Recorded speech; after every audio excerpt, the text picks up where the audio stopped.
Sections of St. Anne have been left on its knees and businesses struggling to stay open after Flow's distribution center in Brownstown caught fire on Friday. Over 10,000 residents have been left without mobile, landline, internet and banking services. As TVJ's Kalisha Williams reports, the telecoms provider is urging customers to be patient as it works to restore service. Closure notices like these on buildings across St. Anne are symbols of just what is happening in the parish after a massive fire damaged the Flow Distribution Center in Brownstown, St. Anne Friday morning. I called Flow yesterday morning because when I was on my way to work, I saw the building on fire. The first thing I did was to alert the fire station, which that was a task because of all the lines being down. And I called head office and advised them that there was a fire at the exchange here in Brownstown. I went out and looked at the damage yesterday afternoon, and it's severely damaged.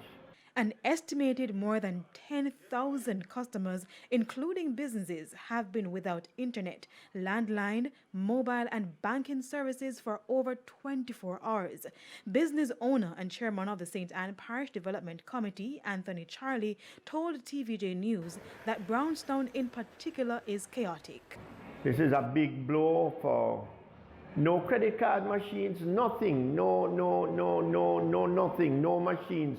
Nothing at all are working. This is a big blow to businesses, to gas stations, to banks. I mean, it's just a total shutdown. Mr. Charlie explained that the timing could not be worse as the town is preparing for the week of festivities.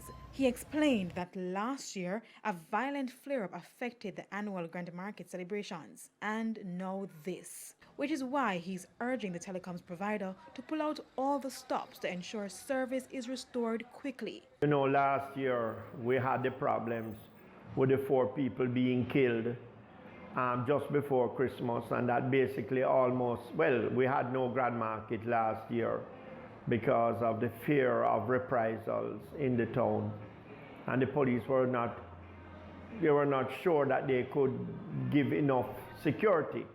So basically Grand Market last year was a shutdown, and things were looking so good this year. Meanwhile, Director of Maintenance at Flow, Sean Holder, told our news center that the telecoms company has been working since Friday to restore service. We're really sorry for the inconvenience to our customers, and we're doing everything we can to get them back online in as short as possible time. The cause of the fire is yet to be determined. The communities impacted includes Brownstown, Bethany, Alexandria, Goshen, Benin, Bamboo, Aberdeen Meadows, Liberty Valley, Retreat, Stewarttown, and their environs. Kalisha Williams, TVJ News.